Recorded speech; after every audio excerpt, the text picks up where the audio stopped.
Pilar como anfitriona. Ahorita voy a dejarle.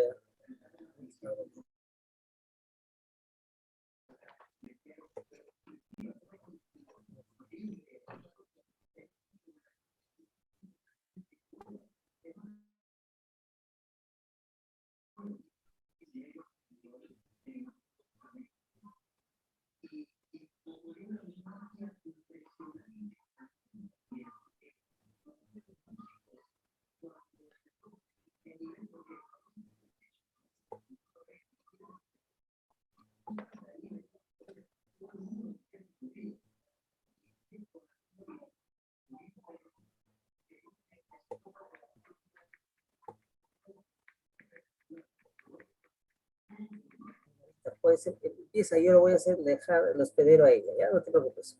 Empieza ¿Usted nomás. me va a abandonar?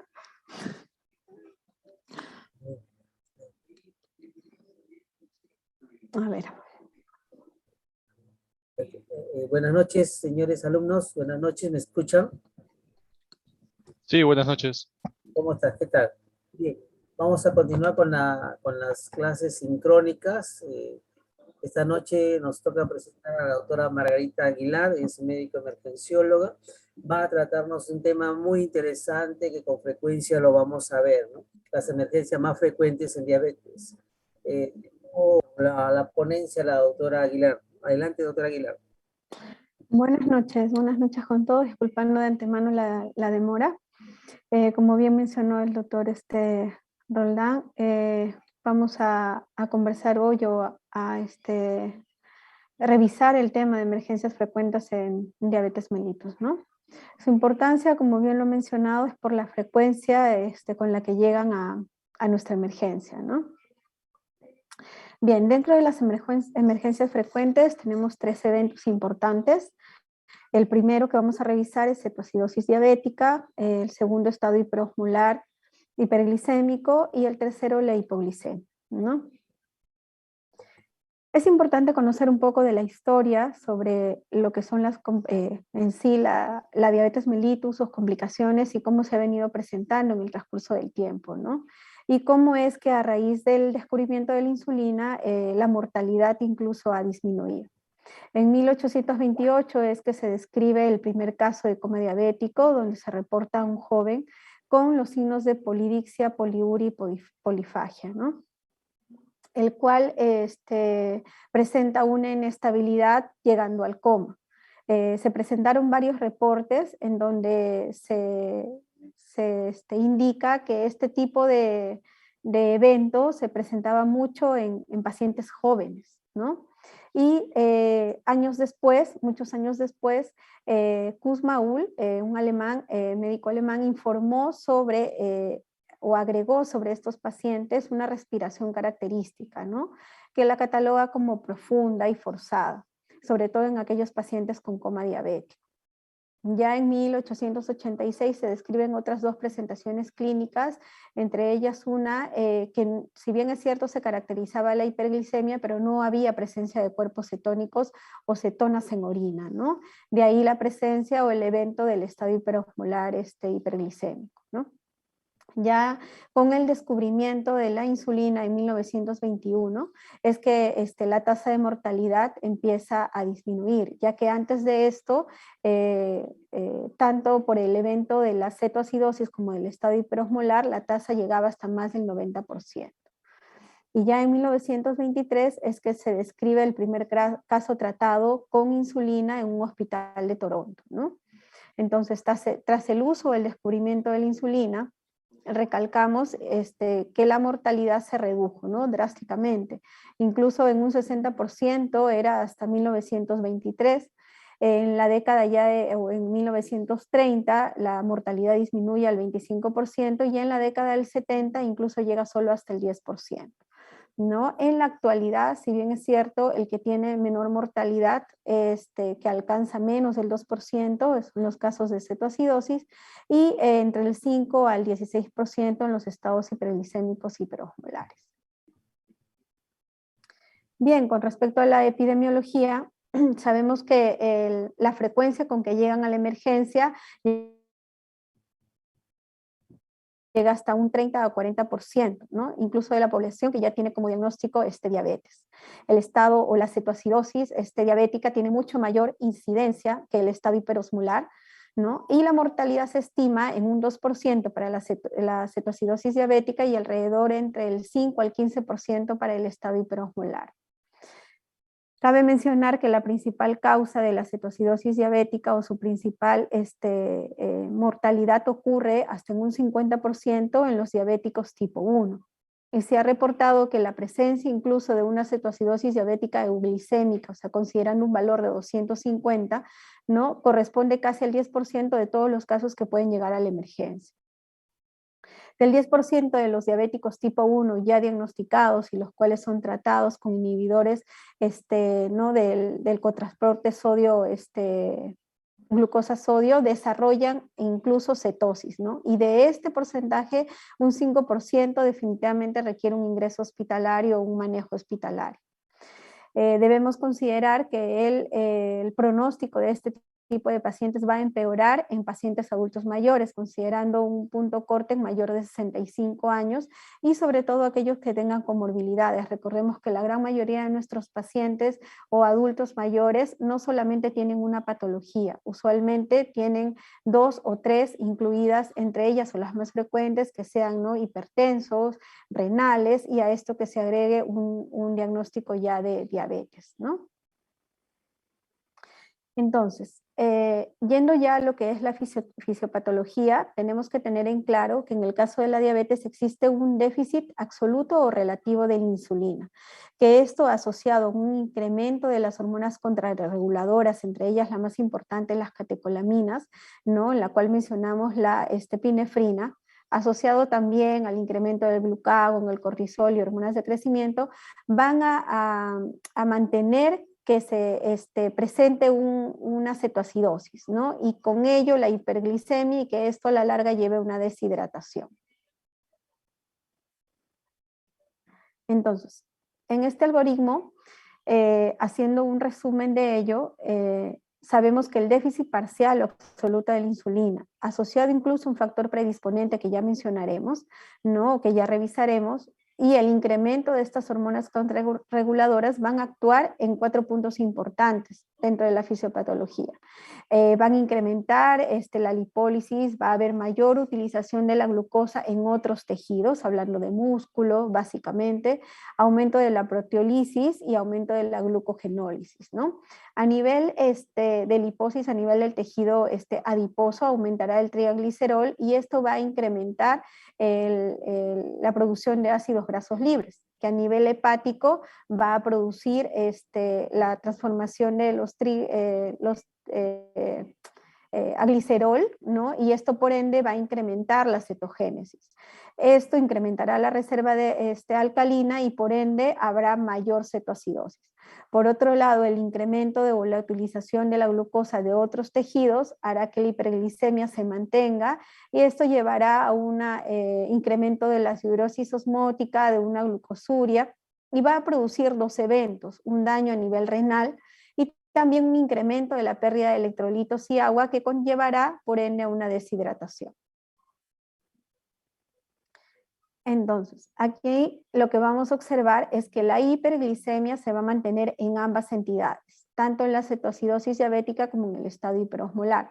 Por un lado, un déficit absoluto de insulina que va a actuar a nivel del tejido adiposo y a nivel hepático, produciendo mayor ácidos libres, mayor cuerpos cetónicos y llevando a una acidosis metabólica permanente. Y por otro lado, el incremento de estas hormonas reguladoras con un déficit relativo de la insulina incrementará tanto la glucogenólisis como la gluconeogénesis, manteniendo la hiperglicemia, causando mayor resistencia a la insulina y por ende va a llevar a una mayor diuresis osmótica y esto a una hipotensión e incluso a una deshidratación. Debemos considerar que estos 2 eventos se van a poder presentar incluso en su forma mixta, ¿no? Pueden haber los 2 eventos en un solo paciente. Esto puede llegar incluso hasta un 32% de los casos que pueden llegar a la emergencia. En su forma pura, hasta un 22% de cetoacidosis y en la forma pura de un estado hiperosmolar hiperglicémico hasta un 45%. ¿Cuáles son los factores predisponentes? En realidad los agrupamos en 4 grupos, ¿no? El principal, y que llega a ser un 30-40% de las causas de las complicaciones en estos pacientes, son las infecciones. A la cabeza la neumonía y las infecciones urinarias. Incluso estas infecciones urinarias se vuelven recurrentes, ¿no? Por otro lado, a nivel de la piel, celulitis o incluso hasta infecciones dentales. Como patologías agudas agrupamos lo que son las trombosis o las isquemias, tanto a nivel cerebral, a nivel cardíaco y a nivel intestinal. Agregado también a procesos agudos como pancreatitis, tromboembolismos pulmonares o incluso grandes quemados. Asociado a patologías endocrinas tenemos la tirotoxicosis, el feocromocitoma y el Cushing.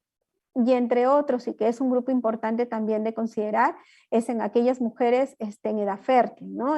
Durante el embarazo, que pueden producir también complicaciones.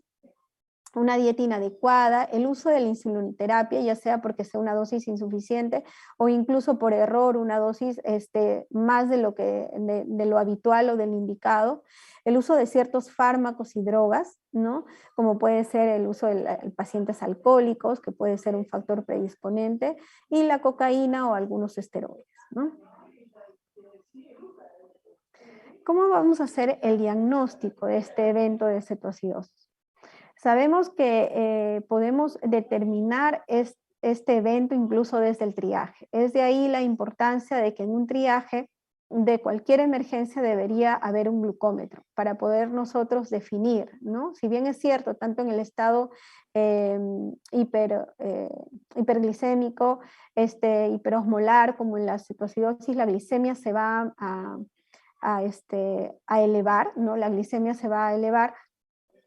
Tenemos ciertos valores que van a ser punto de corte que nos van a poder determinar ya desde el triaje y determinar frente a qué evento estamos encontrándonos. Inclusive en el tercer evento que revisaremos también, que es la hipoglicemia, ¿no? Entonces, al ingreso, lo primero que debemos solicitar es la bioquímica, lo que incluye una glucosa, urea y creatinina, ¿no? Y una gasometría, que incluso puede ser hasta venosa en ese momento por si es que el paciente está inestable, ¿no? O como ya lo mencioné en un inicio, dentro de la fisiopatología también puede presentar hipotensión por la deshidratación o la pérdida de volumen. Podríamos hacer incluso una gasometría venosa. La osmolalidad también va a ser de importancia determinarla, y eso nos va a determinar o nos va a ayudar a hacerlo la gasometría, ¿no? Y un análisis de orina, sobre todo para ver cuerpos cetónicos o inclusive para descartar si hubiera un proceso infeccioso y que esa sea la causa desencadenante. Asimismo, la importancia de un hemograma base para poder no ver si hay presencia de leucocitos o no. Y ya según la situación o como evaluemos al paciente en esa primera hora, ¿no? Un electrocardiograma, troponinas, lipasa, pensando que esté asociado a un cuadro de pancreatitis, ácido láctico, incluso el lactato, que está ya dentro de lo que es los parámetros o los valores que nos brinda la gasometría, y ya también nos va a dar, digamos, un indicio de cuál podría ser la causa, ¿no? Si fuera el caso de que el factor desencadenante o la sospecha fuera por un proceso infeccioso, es importante el cultivo desde el inicio, ¿no? Cultivo de sangre, cultivo de orina. En el caso de edad fértil, igual una prueba de embarazo, que puede ser el desencadenante, como ya lo vimos en la diapositiva anterior, y la detención de drogas en orina, si fuera el caso en la historia clínica o en la anamnesis que realizaremos, ¿no? Entonces, la cetoacidosis diabética, si bien es cierto, es la primera complicación más frecuente y sobre todo en el diabético tipo 1. Se caracteriza básicamente por una hiperglicemia, por un anion-GAT elevado, por la presencia de acidosis y por la presencia de cetonas, ya sea en sangre o en orina. Los criterios bioquímicos para su diagnóstico son 3. El tener una glicemia mayor de 250 miligramos por decilitro, un pH menor de 7.3 y un bicarbonato por debajo de 15 milequivalentes por litro, ¿no? Son los criterios bioquímicos para una cetoacidosis diabética. Dentro de las manifestaciones clínicas, y la más importante, es el dolor abdominal. Incluso muchas veces lo hemos confundido como un abdomen agudo quirúrgico, terminando o termina siendo incluso solo un debut de diabetes, ¿no? Está asociado también a náuseas y vómitos, por ello deshidratación, astenia, asociado a poliuria, polidixia, baja de peso, asociado a una respiración de Kussmaul, que recordemos que es una respiración forzada y profunda, ¿no? Y esto también conlleva una taquicardia, incluso hipotensión. Lo importante de todos estos síntomas es que suelen presentarse o evolucionan en menos de 24 horas. ¿No? Y hay que considerar que dentro de estas manifestaciones clínicas, la primera complicación que debemos tener en cuenta es el edema cerebral, ya que por la rápida, muchas veces corrección de la osmolaridad en este tipo de pacientes o de los trastornos hidroelectrolíticos, podemos llevar o conllevar a que se presente un edema cerebral. Incluso también en la reposición de volumen, aquellos pacientes que de repente tienen antecedente de insuficiencia cardíaca, por la reposición de volumen en este tipo de pacientes también podemos desencadenar algún tipo de complicación, ¿no? Igual en pacientes renales. Entonces, dentro de los criterios diagnósticos y su clasificación, ¿no? Debemos considerar 3 criterios diagnósticos bioquímicos y uno clínico como tal, ¿no? Vamos a ver que en la hipoglicemia leve, en la cetoacidosis leve, va a haber una glucosa, un nivel de glucosa de 250 o mayor de 250 y el pH entre 7.25 y 7.30, ¿no? Con un bicarbonato entre 15 y 18. Considerando y recordando que el valor del pH es entre 7.35 a 7.45. ¿No? Y va a haber un anion GAT mayor de 10, teniendo en cuenta que el valor normal es de 10 más menos 2, y aquí el bicarbonato, el valor normal también va a ser de 24 más menos 2, ¿no? El paciente aquí todavía se encuentra en alerta. A diferencia del severo, ¿no? De una cetoacidosis severa, donde ya el pH se va a encontrar en menos de 7, con un bicarbonato en menos de 10, un anion GAT mayor de 12 y el paciente ya clínicamente estará en estupor o coma.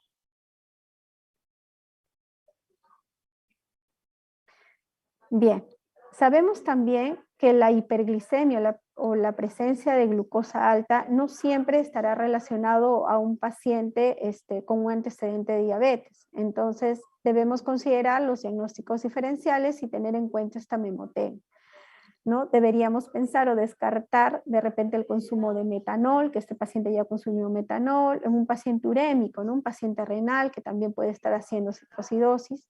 En sí, el paciente con diagnóstico ya de diabetes o como antecedente como tal, a pacientes alcohólicos, pacientes cirróticos, ¿no? En caso de inanición, en caso del uso de algunos fármacos como el acetaminofén, el paracetamol, la metformina, el uso de soniazida, ¿no? O de hierro, en caso de acidosis láctica, en caso de consumo de timlicol o de repente salicilatos o solventes. Pues todos ellos nos va a hacer pensar en un diagnóstico diferencial, de repente en un paciente que no necesariamente tenga el antecedente de diabetes mellitus, ¿no?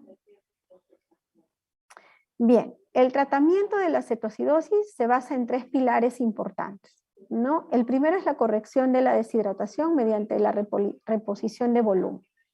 Luego la corrección de la hiperglicemia, ¿no? Teniendo en cuenta la administración adecuada, sobre todo precoz e individualizada de la insulina. No en todos los pacientes vamos a utilizar, no es una regla, pero sí debemos tenerlo en cuenta. Y por último, la corrección y déficit del potasio y del bicarbonato, si este fuera el caso o si fuera necesario.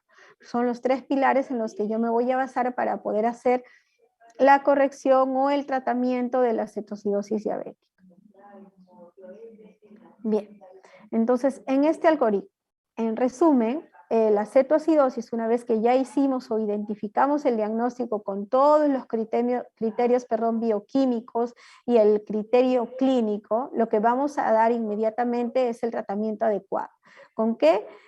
Con los 3 puntos que hemos visto, ¿no? Una hidratación agresiva, considerando ciertos riesgos, sobre todo el hecho de la hipo o hiperglicemia y trastornos hidroelectrolíticos, sobre todo la hipocalcemia y la hipercloremia. Esos son los riesgos que debemos de tener en cuenta cuando hagamos una hidratación, ¿no? En este tipo de pacientes, y sobre todo si es que este paciente tiene como comorbilidad, de repente si es renal, ¿no? O básicamente si es cardíaco o renal.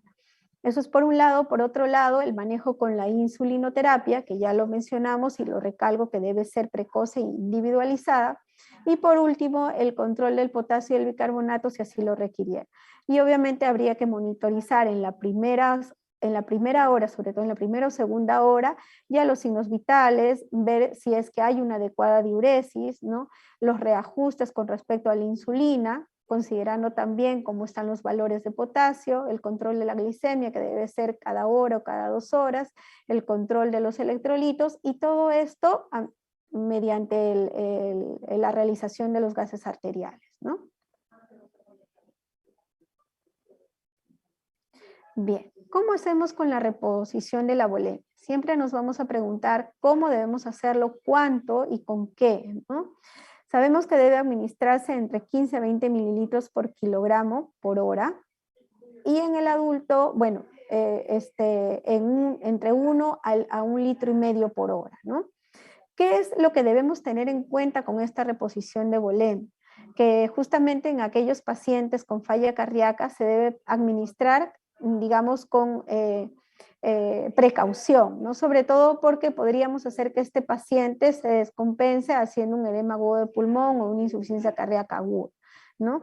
Entonces, esto va a depender mucho también, o esta reposición, independientemente del paciente, si tiene antecedente cardíaco o renal, de la concentración de sodio que encontremos, de qué tan deshidratado esté y de cuánto gasto urinario tenga, ¿no? Por eso en este tipo de pacientes desde el inicio también hay que colocar una sonda Foley para poder valorar y ver cuál va a ser su balance, ¿no? Reconocer o saber también que en control de la glucosa, cuando ya mantengamos una glucosa entre 200 a 250, debemos estar pensando ya en agregar dextrosa o suero glucosado al 5%, ¿no? Y que la cantidad total del volumen a infundir va a depender también del déficit de agua libre que encontremos. ¿Esto cómo lo vamos a determinar, el déficit de agua libre? Mediante una fórmula ya establecida, en la cual hay una constante de 0.6, la cual se va a multiplicar por el peso corporal y por el sodio actual entre el valor normal menos 1, ¿no? Esta fórmula nos va a determinar cuánto de líquido es que ha perdido este paciente y lo que vamos a reponer y en cuánto tiempo lo vamos a reponer. Con respecto a la terapia de insulina, esta terapia, si bien es cierto, es el segundo pilar con respecto al tratamiento de la cetoacidosis diabética, hay que tenerlo en cuenta también porque, como lo vengo diciendo, es individualizado. No en todos los pacientes voy a utilizar terapia de insulina.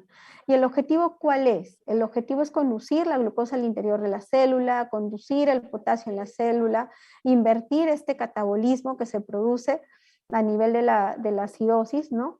Y bloquear la descomposición de los ácidos grasos.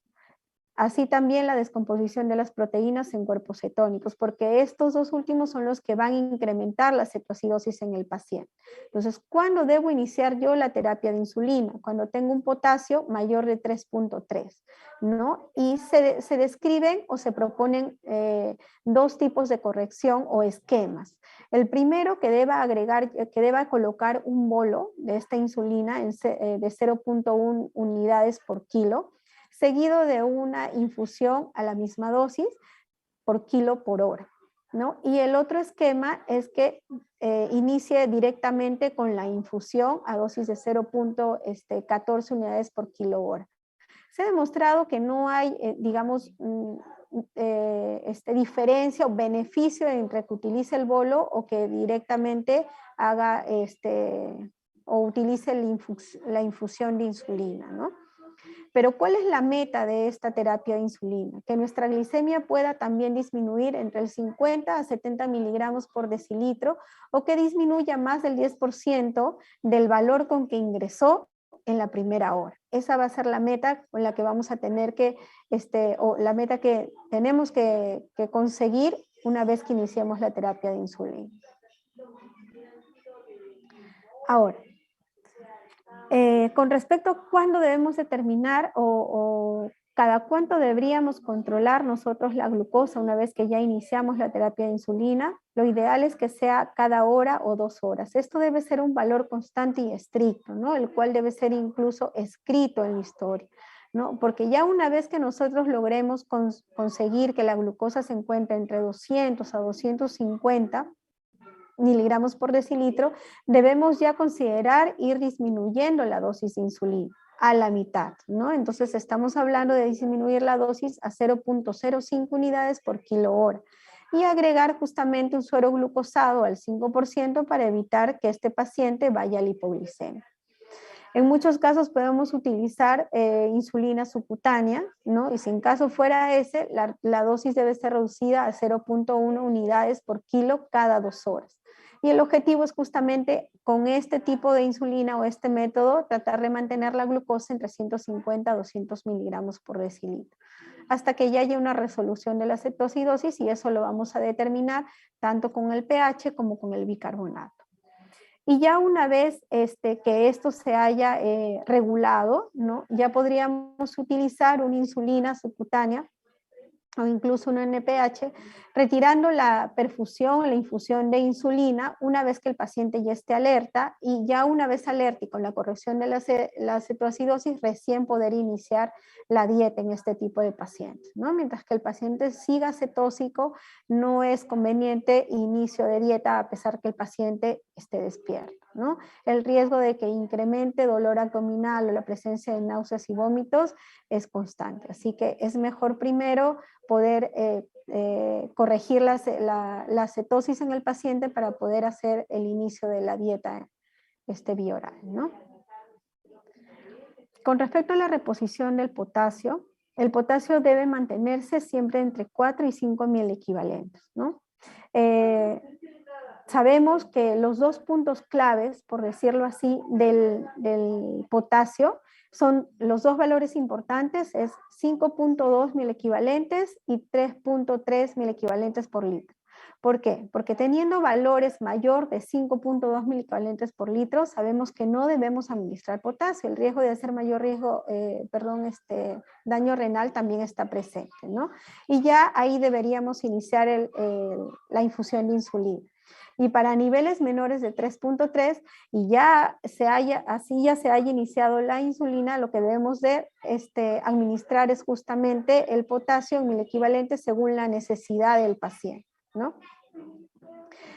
¿Por qué la importancia de esto y recalcarlo? Porque en caso de falla renal o oliguria, pues la reposición de potasio va a tener que reducirse, ¿no? Obviamente solo se va a utilizar si es que este potasio fuera menor de 4 milequivalentes por litro, o si es que se encontrara a nivel de electrocardiográfico o a nivel del electrocardiograma signos de hipocalemia, ¿no? Como pueden ser depresión del ST, aplanamiento de las ondas T, que incluso pueden llegar hasta volverse negativas, o el incremento de las ondas U, ¿no? Entonces, frente a esta presencia de signos de hipocalemia, podríamos recién hacer la corrección, ¿no? Con respecto al bicarbonato o su corrección, el uso es muy controversial. En realidad se han hecho varios reportes, estudios clínicos aleatorizados que no han reportado, digamos, mayor beneficio. Al contrario, muchas veces la corrección abrupta o inmediata del bicarbonato incrementa el riesgo de la hipocalemia, disminuye la captación de tisular de oxígeno, va a producir mayor edema cerebral y mayor en la fusión cardíaca a nivel de la contractibilidad. El bicarbonato, si bien es cierto, solo se va a corregir o se sugiere corregir si es que el paciente presenta un pH menor o igual de 6.9, o si aún presentando un pH mayor de 6.9, este paciente clínicamente está inestable o en coma profundo. Siempre que nos encontremos con hiperpotasemias, ya sea debido a potencial de erupción de la contractilidad cardíaca y de arritmias, también, digamos, va a tener que corregirse este bicarbonato, ¿no? Entonces, el aporte lo vamos a hacer según el déficit de bicarbonato. Para ello también existe una fórmula y una constante de 0.3 multiplicada por el peso corporal en kilos más el exceso de bases que podemos obtenerlo en el agua, ¿no? De este valor, el 50% se colocará en bolo y el 50% podríamos colocarlo en infusión. Bien, el segundo evento a revisar es el estado hiperosmolar hiperglicémico. Como bien hemos hablado fisiopatológicamente, se debe a un déficit relativo de la insulina, ¿no? Que también asociado con las hormonas contrarreguladoras va a producir, digamos, un estado o un mantenimiento de la hiperglicemia y va a llevar a la deshidratación o mayor pérdida de electrolitos o incremento de la diuresis osmótica, ¿no? Este estado hiperosmolar hiperglicémico se va a definir por una hiperglicemia extrema, lo que conlleva a una deshidratación y por ende a una hiperosmolaridad sérica, que va a ser lo característico en este estado hiperosmolar. Estos tres van a conducir, o la persistencia de estos tres van a conducir en el paciente a una alteración de conciencia, ¿no? Que incluso puede conducir al coma o a pesar de en ausencia de acidosis y de cetosis. Es la complicación más frecuente del diabético tipo 2. Y su frecuencia, si bien es cierto, es menor que la cetoacidosis diabética, tiene mayor mortalidad, incluso hasta 10 veces más que esta cetoacidosis, ¿no? Y sobre todo también porque se presenta en edades entre 55 a 70%. Entonces, a pesar de que no es frecuente, su mortalidad sí es alta. Dentro de las manifestaciones clínicas de este estado hiperosmolar, tenemos dos principalmente: la deshidratación y la alteración en el estado de conciencia. Asociado a ellos, síntomas y signos que se pueden presentar en el transcurso de días o semanas, a diferencia de la cetoacidosis, que es mucho más brusca su presentación y que en menos de 24 horas el paciente ya puede incluso presentar una alteración, coma, algún trastorno de la conciencia también, ¿no? Otras manifestaciones clínicas dentro del estado hiperosmolar tenemos pues la taquicardia, la hipotensión, signos neurológicos, focales y convulsiones. Muchas veces incluso puede hacer como diagnóstico diferencial o pueden similar un cuadro de un ACV, ¿no? En este caso no hay dolor abdominal, lo que diferencia y lo que es la característica en una cetoacidosis diabética, que como mencionamos puede incluso simular un abdomen agudo, y podría haber fiebre debida a infección, ¿no? ¿Cuáles son los criterios diagnósticos del estado hiperosmolar? El estado hiperosmolar básicamente tiene dos criterios diagnósticos. El primero, el valor de la glicemia. Como ya mencionamos, al igual que en la cetoacidosis, la hiperglicemia está presente, pero aquí el valor es mucho mayor, más de 600 miligramos por decilitro, ¿no? Y lo que caracteriza es la osmolaridad. La osmolaridad es mayor de 320 miliosmoles, ¿no? Es los dos criterios que van a mantener, según el ADA, ¿no? El diagnóstico, o que nos va a dar el diagnóstico de un estado hiperosmolar, hiperglicémico. Bien, el tratamiento también consiste en la reposición de volumen básicamente. Recordemos que este paciente llega muy rápidamente a la deshidratación, ¿no? Entonces, el tratamiento de primera línea va a ser la reposición de volumen. ¿Por qué? Porque esto nos va a ayudar a normalizar la osmolaridad en este paciente, a restaurar el volumen intravascular y a disminuir justamente la glicemia o la hiperglicemia, ¿no? Según las guías tanto del Reino Unido como del ADA, recomiendan al menos 1 litro de solución salina, ¿no? Normal durante la primera hora. Seguido esto ya de una infusión, dependiendo de la hemodinamia del paciente, del estado electrolítico y del equilibrio hídrico positivo, ¿no? Entonces, dependo de estos tres factores para yo poder ir valorando cuánto de volumen voy a ir reponiendo en este paciente.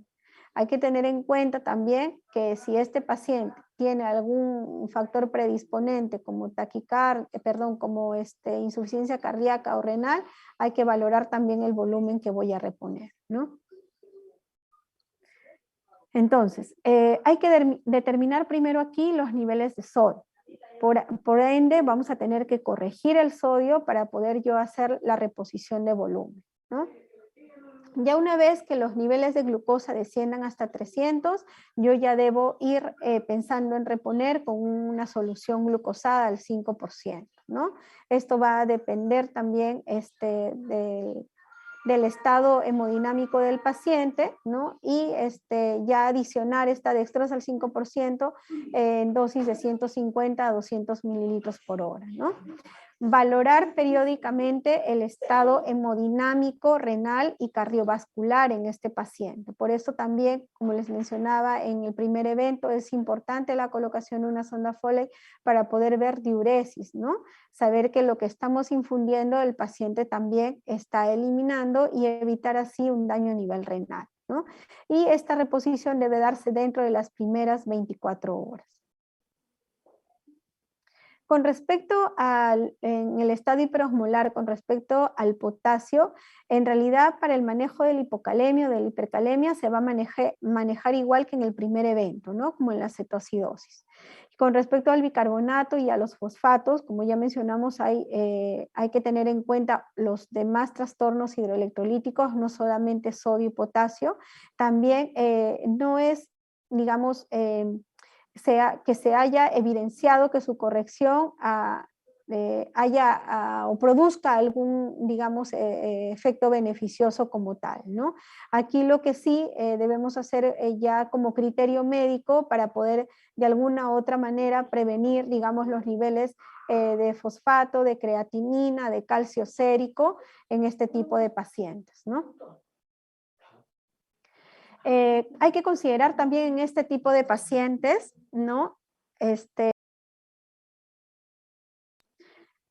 Considerar en este tipo de pacientes lo que es la anticoagulación, ¿no? Se ha demostrado también que la asociación entre la hiperglicemia y el estado de hipercoagulación tienen una mayor presentación, digamos, en los pacientes con estado hiperosmolar hiperglicémico que en los pacientes con cetoacidosis, ¿no?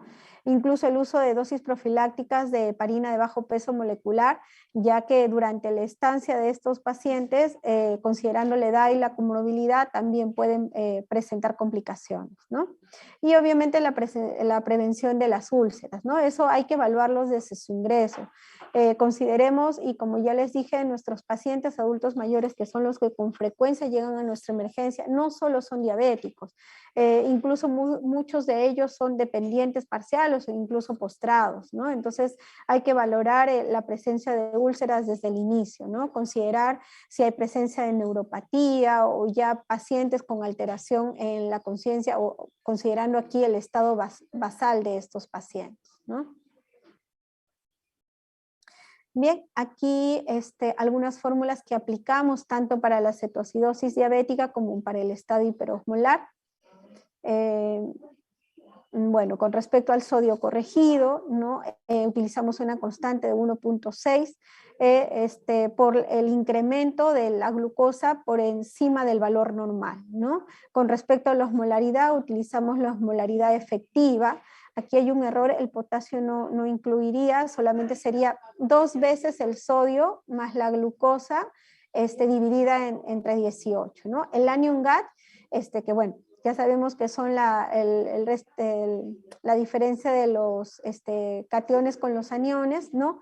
Y esto sobre todo para poder también hacer algún diagnóstico diferencial de otros tipos de hiperglicemia o cetosis que se puedan presentar en el paciente que no necesariamente sea diabético, ¿no?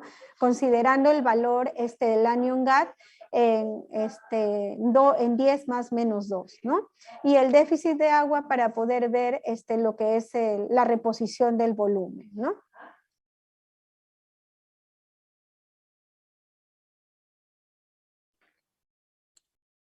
Bien, aquí hay un resumen de lo que es tanto a nivel de la fisiopatología, la clínica y el laboratorio, tanto en los dos primeros eventos que estamos revisando, ¿no? Con respecto a la cetoacidosis diabética y con respecto al estado hiperosmolar. Entonces, aquí lo que tenemos que tener en claro es que en la cetoacidosis diabética va a haber acidosis, ¿no? El predominio de la cetoacidosis es uno de los primeros criterios. Y eso lo vamos a considerar con un pH menor de 7.3. Y en el caso del estado hiperosmolar, lo que predomina es la deshidratación y la hiperosmolaridad, por ende, el criterio bioquímico importante en este estado es tener una osmolaridad mayor de 320 milosmoles por kilogramo. Bien, el tercer evento que vamos a revisar con respecto a las complicaciones o dentro de las emergencias en los pacientes diabéticos es la hipoglicemia. Y creo que es uno de los más importantes también porque recuerden que la glucosa o sea, la disminución de la glucosa es tiempo considerando cerebro, ¿no? Entonces, ¿cómo vamos a definir la hipoglicemia?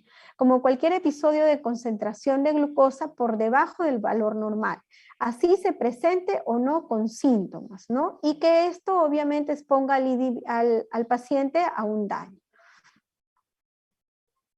Desde el punto de vista bioquímico, definimos hipoglicemia cuando el valor de esta glucosa se encuentra en menos de 70 miligramos por decilitro o hablando en milimoles por litro en 3.9. Es lo que considera la guía de LADA, ¿no? Ya sea en sangre venosa o sangre capilar. Y considerando también una hipoglicemia grave menor o igual de 40 miligramos por decilitro.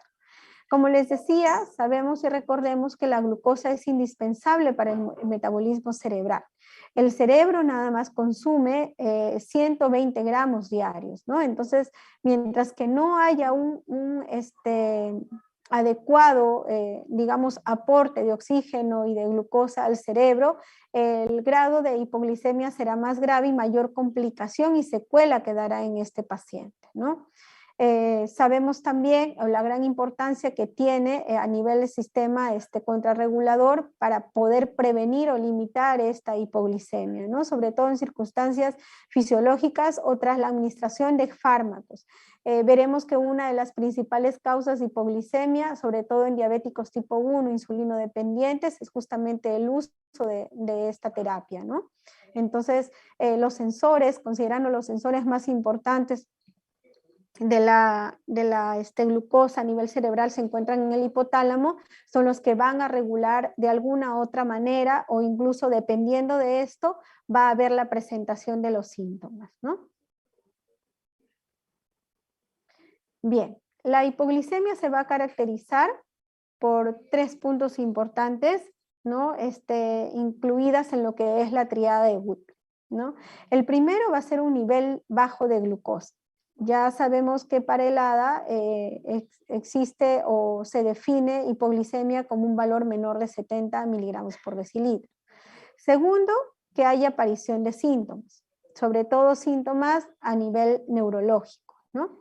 Y tercero, que haya mejoría de estos síntomas ya con un tratamiento o aporte de glucosa o de carbohidratos. Entonces, estos 3 criterios me van a dar como tal la presencia de hipoglicemia. Bien, fisiopatológicamente sabemos que la primera respuesta que va a ocurrir es la inhibición de la síntesis de insulina endógena. Esto va a conllevar a que haya un incremento de la neoglucogénesis hepática y por ende una disminución del empleo de la glucosa en los diferentes tejidos, sobre todo a nivel de músculos, ¿no? Y esto va a incrementar el empleo de otras fuentes de energía y esto va a producir mayor presencia de cuerpos cetónicos y mayor lactato, ¿no? Sabemos que hay escasas reservas de glucógeno y esto va a conllevar justamente a estos 2 eventos importantes para poder conseguir energía de otros tejidos, ¿no? ¿Cuáles son los factores de riesgo que vamos a tener que tener en cuenta en este evento, ¿no? En esta complicación o presentación de una descompensación de un paciente diabético? Las dosis excesivas de insulina, que generalmente son por error, ¿no? Por eso se considera de que también no solo el paciente debe saber cuánto de dosis de insulina utiliza, sino también el familiar, ¿no? Para corroborar que sea la dosis adecuada y evitar justamente que por error este paciente haga una hipoglicemia. Otro factor de riesgo son aquellos pacientes renales, ¿no? Sobre todo pacientes que entran a diálisis. Pacientes con daño hepático crónico, hablamos de cirróticos, ¿no? Patologías digestivas que también nos van a llevar como factor de riesgo a presencia de repente de diarreas, vómitos, ¿no? La baja brusca de peso, ¿no? Aquellos pacientes, independientemente de ser ya diagnosticados de diabetes, que entren a una dieta estricta, ¿no? Y que por ende no hay un aporte adecuado ¿no? de carbohidratos, va a producir en estos pacientes la hipoglicemia. El ejercicio intenso, ¿no? Sabemos que también va a ser el uso de no solamente de la energía a nivel muscular y por ende si no hay un aporte previo de carbohidratos también va a presentar hipoglicemia sin necesidad de ser un paciente con antecedente de diabetes. Y el alcoholismo, ¿no? Entonces estos son 7 factores importantes que hay que considerar y tener en cuenta en aquellos pacientes que no necesariamente, excluyendo el primero, obviamente tengan algún episodio de hipoglicemia en el transcurso de su vida, ¿no? Entonces, agregar a ese grupo de factores también aquellos pacientes ya diabéticos, ya consignados o con diagnóstico de diabetes, cuánto de tiempo de este diagnóstico tienen, ¿no? Por otro lado, considerar a nuestros adultos mayores que tienen mayor fragilidad y que con frecuencia son los que más acuden a la emergencia. Y por otro lado, la polifarmacia, ¿no? Hay que considerar que algunos medicamentos van a interactuar o van a intervenir con respecto a la función de la insulina y con respecto a lo que es la fisiopatología del consumo de carbohidratos y que esto pueda llevar por sí a un episodio de hipoglicemia. Las causas las agrupamos en 5, ¿no? En cinco ítems, ¿no? El primero y el que es uno de los factores de riesgo, que son los secundarios al tratamiento de insulina y que con mayor frecuencia son los que llegan a la emergencia también, ¿no? Ya sea por un exceso, ya sea por el cambio de insulina o ya sea también porque hay un aumento de la absorción por vía intramuscular, ¿no? El otro grupo es aquellos secundarios al tratamiento con antiglicemiantes orales, también, ya sea por el exceso de dosis o considerando aquellos pacientes que tengan una insuficiencia renal o una insuficiencia hepática, que sabemos que en este tipo de pacientes la acción no va a ser la misma, ¿no? Por otro lado, la que está relacionada a la ingesta, ya sea por ayuno, ya sea porque no hay un aporte adecuado de carbohidratos o porque haya presencia de vómitos y diarreas, ¿no? Con respecto al aumento del consumo periférico de glucosa, aquí agrupamos a lo que es la actividad física, que es también uno de los factores de riesgo, y lo que consideramos como el estrés también, ¿no? Y como les decía hace un momento, las interacciones, sobre todo con los salicilatos. Con los salicilatos se ha descrito que pueden producir hipoglicemia grave y prolongada, sobre todo si es que está asociado al uso de las sulfonurias, ¿no? Otras interacciones con los fibratos, con los diuréticos, ¿no? Sobre todo los de ASA, furosemida, con algunos antimicóticos, con el alopurinol e incluso con algunos barbitúricos. Bien, entonces, la hipoglicemia, si bien es cierto, su principal reflejo clínico, su primera o su grupo de síntomas y signos van a ser los cambios neurológicos, ¿no? Los síntomas iniciales o la primera respuesta que va a haber es la del sistema nervioso autónomo, ¿no? Ya sea con síntomas o signos adrenérgicos y con signos o síntomas colinérgicos. Dentro de los adrenérgicos tenemos el temblor, las palpitaciones, un paciente ansioso, ¿no? Y dentro de los colinérgicos, un paciente que presente sudoración, hambre o incluso parestesias. Ya cuando el déficit de glucosa es lo suficientemente grave, o hablamos ya de una hipoglicemia grave, menor de 40 miligramos por decilitro, o esto es prolongado, ya se presentan los síntomas neuroglucopénicos, caracterizados básicamente por los síntomas neurológicos como tal. El paciente puede producir cefalea, alteraciones en el comportamiento, o está muy irritable, muy agresivo, ¿no? Disminución incluso en el sistema de conciencia, llegando al coma. Puede presentarse convulsiones o incluso alguna focalidad neurológica. Muchos de nuestros pacientes que llegan al triaje, ¿no? Y evidenciamos una focalidad o un signo de focalización, pero sabemos que este paciente es diabético como antecedente porque solo podemos preguntar en el triaje, y tenemos la disponibilidad de un glucómetro, inmediatamente desde ahí ya podríamos diferenciarlo si se trata de un ACV o de un episodio de hipoglicemia, ¿no? Entonces, es uno de los diagnósticos diferenciales que también deberíamos considerar dentro de los pacientes que presenten evento de hipoglicemia. Bien, aquí les presento un cuadro básicamente clínico con respecto a los niveles de glucosa, ya sean en miligramos por decilitro como en miliosmoles, ¿no? Y como nos damos cuenta, ya un valor incluso menor de 50, ¿no? Entre 50 y 45, ya los síntomas neuroglucopénicos ya se van a hacer presentes, ¿no? Con un valor de menos de 40, y el paciente incluso llega a presentar convulsiones o el coma. Esto básicamente, recordemos también que va a estar regulado por todo lo que es la respuesta de las hormonas contrarreguladoras, ¿no? Recordemos que hay una supresión endógena de la insulina, entonces con mucha más razón los síntomas se van a hacer presentes básicamente autonómicos, ya como les mencioné, o adrenérgicos o colinérgicos, ¿no? Lo que debemos evitar justamente aquí es que este paciente llegue al coma.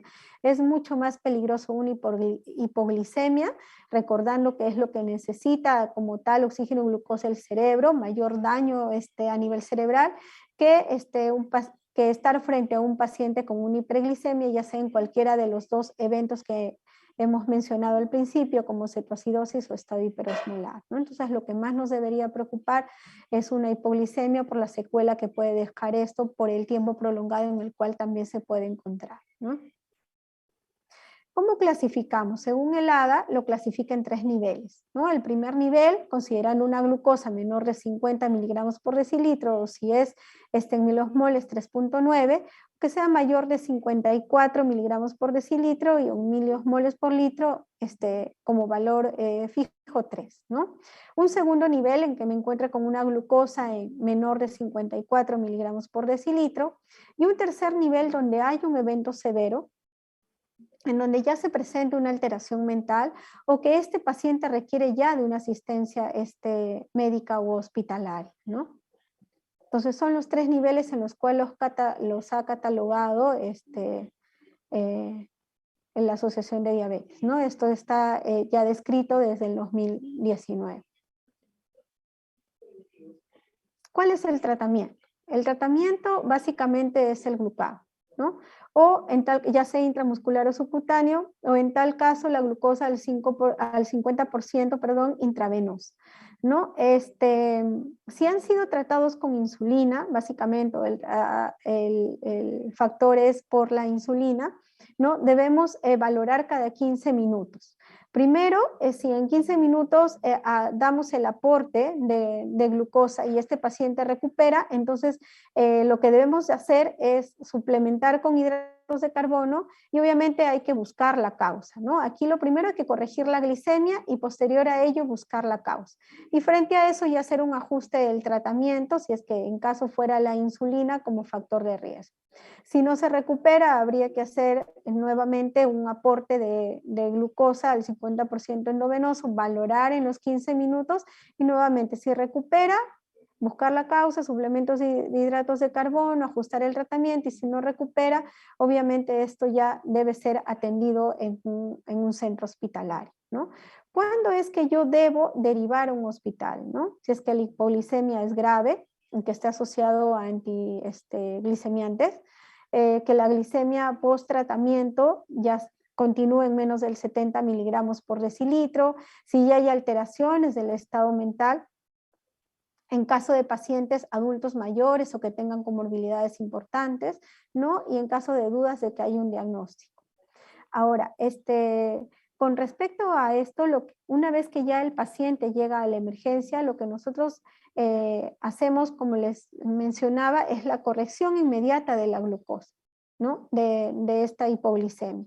¿Mediante qué? Mediante la administración de glucosa al 33%. Administramos 4 ampollas y cabe recordar que cada ampolla de dextrosa al 33% nos va a brindar 6.6 gramos de glucosa, ¿no? Entonces lo que debemos corregir, lo que está indicado es que se corrige entre 15 a 25 gramos de glucosa entre 1 a 3 minutos.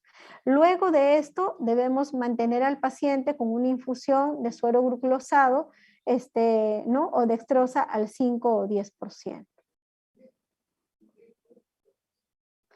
Bien, dentro de las recomendaciones en general, lo que nosotros debemos hacer es prevención. Prevención desde casa, ¿no? Educar al paciente y no solamente al paciente, sino también a los familiares.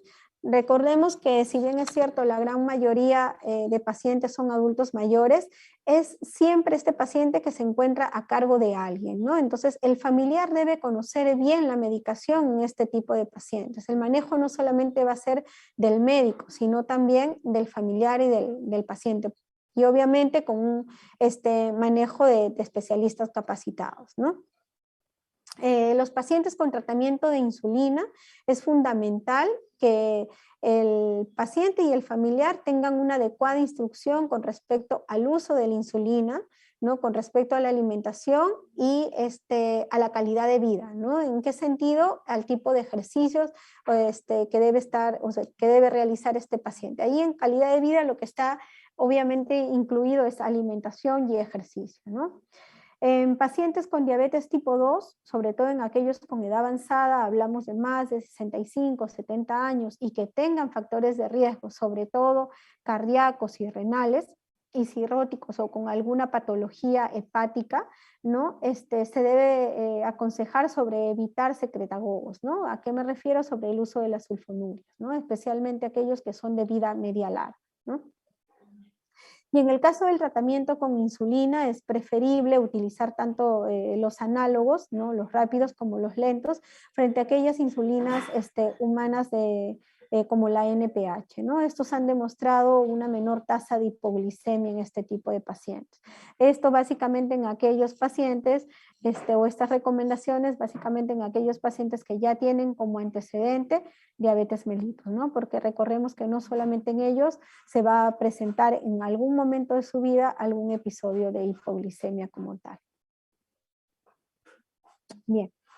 Aquí algunas fuentes de información en las cuales pueden seguir revisando sobre este tipo de complicaciones en la emergencia de pacientes con diabetes mellitus, ¿no? Incluso los que todavía estén diagnosticados con esta enfermedad, ¿no? Bien, no sé si tengan alguna pregunta con respecto al tema.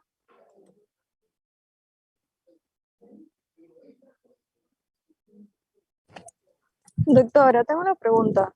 Sí. En el caso de la cetoacidosis diabética, ¿no? Que se saca que no es un estado hiperosmolar por el hecho de que el pH es ácido, ¿podría darse que el anion gap en lugar de ser alto o normal esté bajo, realmente disminuido? ¿Y por qué sería si es que sí se puede dar ese caso? En el caso me dices de la... Cetoacidosis diabética. Ya, me dices si podría haber un pH, Una acidosis metabólica, pero con anion gap bajo. Sí podría presentarse. O sea, el criterio básicamente, como bien lo he mencionado en este cuadro, si bien es cierto, debería estar el anion gap elevado, ¿no? Pero sí puede haber el caso de que se presente como normal, ¿no? Como normal o bajo. Lo que va a primar aquí básicamente es la glicemia y el pH. Esto nos va a dar el diagnóstico básicamente de cetosis bioquímico, ¿no? Porque ya digamos que al examen clínico también vamos a ver otros criterios. Pero lo que aquí prima es básicamente el valor de la glucosa y el pH, que es lo que nos va a dar el diagnóstico, ¿no? Sí puede presentarse anemia normal o bajo. Doctora, y en cuanto al manejo, en la reposición de potasios, el potasio está en un valor normal entre 4 y 5. ¿Sería indicado de todas maneras hacerle una reposición? Porque al momento de controlar esa acidemia, el potasio de todas maneras baja, ¿no? Pero si el paciente lo presenta normal, ¿sería necesario? No, por eso les decía que lo de la terapia de la insulina es individualizada.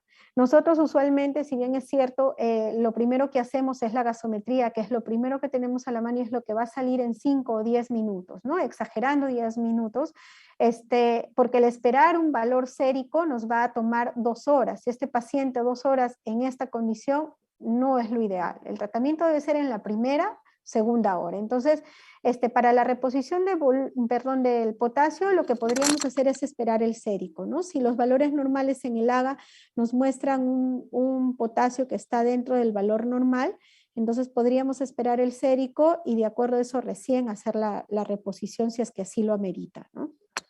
No es de inicio. Lo de inicio es básicamente la hidratación.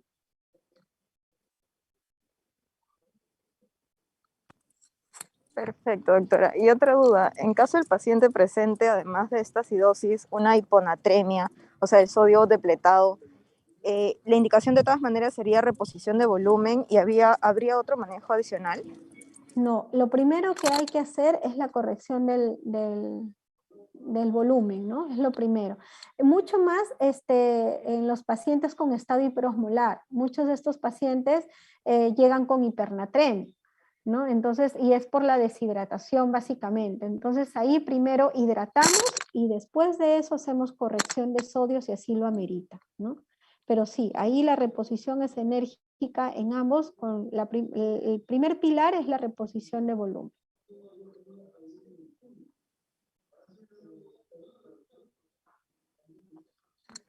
Gracias, doctora. Justo por comentario, hoy me encontraba de guardia en shock trauma en la tarde, nos llegó un paciente referido de Cañete, un paciente que llegó a Cañete el día de ayer con 900 de glucosa. Digamos, la historia es esta, ¿no? Ayer fue 26, el día 25 va por un malestar, dolor abdominal, al parecer no le dan mayor importancia, tratan el dolor y lo mandan a casa. Y el día de ayer llega porque ya estaba con trastorno del sensor. Le hacen la medición de la glucosa y se encontraba en 900 de glucosa. Entonces, bueno, empiezan a manejarlo, pero como era un lugar en donde no tienen mayor resolución, deciden referirlo aquí al hospital Rebagliati. El paciente llega confuso a triaje, le controlan una glicemia de 500 y lo pasan, si bien es cierto estaba con las funciones vitales estables, pero al verlo confuso y con una glicemia en 500, lo consideran una prioridad 1 y lo transfieren a shock trauma, ¿no? En shock trauma se le hace el AGA y efectivamente el paciente tenía un pH en 6.9 con un bicarbonato en 3.5, ¿no? Entonces, este paciente debuta, no tiene ningún antecedente, 45 años, y debuta con un dolor abdominal al que no se le dio quizás la importancia de vida, considerando que no tenía antecedentes y considerando pues que el paciente estaba todo el tiempo estable, ¿no? ¿A qué voy? A que recordemos que justamente en el caso de la cetoacidosis, la presentación de los síntomas es más brusco. Este paciente en menos de 24 horas llegó incluso, o pudo haber llegado incluso a un estado mucho más severo o un estado de coma, ¿no? Bueno, se le hizo, no sé si me hubiese gustado poder pasarles las evoluciones de los AGAs para que vean cómo hemos, haciendo la corrección inmediata, logramos hacer que este paciente, el último control que se le hizo fue justo antes de que saliera de la guardia, ¿no? Y reponiendo volumen, logramos que ya este paciente terminara con un, bueno, les voy a leer porque ahorita no tengo cómo conectar para poder mostrarles. me disculpan más bien, pero él ingresa con un pH en 6.9, ¿no? Y un bicarbonato, como les decía, en 3.7, con una glicemia en 507, ¿no? Entonces se le empezó a infundir volumen, tenía un potasio en 3.1, ¿no? Entonces, empezamos a darle volumen y el AGA de la hora, del control de la hora, ya tenía un pH en 7.1, ¿no? Con un bicarbonato en 7. Y el último control, que fue ya como a las 7 de la noche o un poco más, ya tenía un AGA en 7.25 con un bicarbonato, bueno, que todavía se mantenía en 10, ¿no? Y un potasio en 2.9. Entonces lo que empezamos a reponer ahí fue se empezó a hacer la reposición de potasio en la infusión, ¿no? De cloruro, como también en retos, ¿no? En retos calculamos junto el valor que necesitaba reponerse y empezó a hacerse se agregó ese tratamiento, ¿no? Entonces, a lo que voy es que, si bien es cierto, muchas veces no le damos importancia a ciertos síntomas, como en este caso, que es lo que pasó con este señor, ¿no? En 24 horas ya este paciente se complicó, ¿no? Todavía neurológicamente seguía confuso, a pesar de que ya la última glicemia, incluso en el AGA, estaba ya en 260 y estábamos ya en la espera para poder iniciar suero glucosado, ¿no? Él seguía confuso. ¿Cuánto tiempo estaría él digamos, con esta hiperglicemia permanente? Porque él regresa a casa, ¿no? Aparentemente con el dolor tratado, el dolor abdominal, y en 24 horas retorna nuevamente, ¿no? Entonces, hay que tener en cuenta, sobre todo en aquellos pacientes que no tienen ningún antecedente, ¿no? A veces es pecar de más que evitar hacer, digamos, alguna prevención en el hecho de algunos síntomas, ¿no? Como anécdota, justo al día de hoy, que teniendo en cuenta el tema que teníamos que revisar, se presentó hoy en Shock Trauma, ¿no?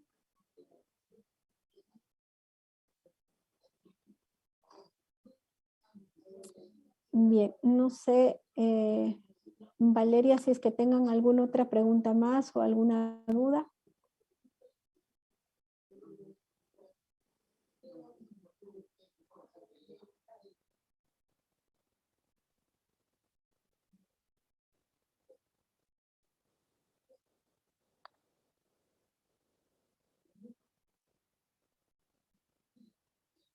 Ya, si fuera un trastorno mixto, va a privar, igual, en ambos es la reposición de volumen y voy a tener que ir haciendo las correcciones en paralelo, ¿no? Ahí voy a tener que corregir el sodio para poder también, si bien es cierto, reponer el volumen, ver cuánto de déficit realmente tiene para poder no sobrepasar esa osmolaridad y no hacer, digamos, algún otro trastorno hidroelectrolítico, ¿no?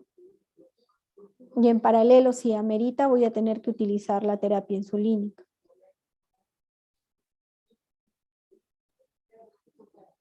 Como lo mencioné al inicio, pues rara vez se presenta, es casi en un 22%, si no mal recuerdo, el estado mixto, que sí se presenta, no, perdón, un 32%, ¿no? En su forma mixta.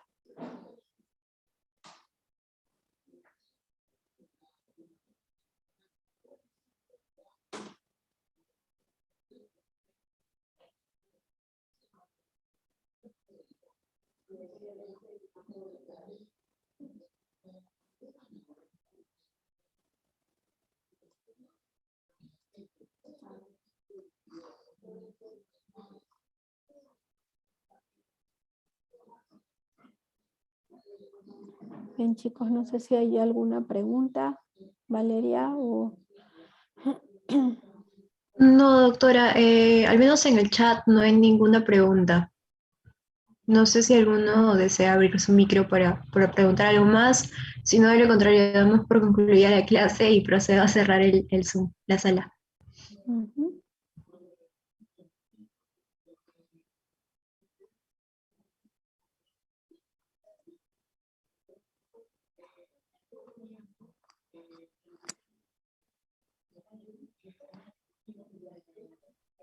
Creo que no hay ninguno, doctora. Bien, bien, Valeria. Entonces, bueno, de antemano, muchas gracias. Para cualquier duda, igual mi correo está en la primera diapositiva y atentos a cualquier pregunta que ustedes puedan o necesiten solver, ¿ok? Gracias por la atención también, chicos. Gracias, doctora. Muy bien, Gracias, chicos. doctora. Buenas noches. Gracias, doctora. Gracias a ustedes también. Gracias, doctora.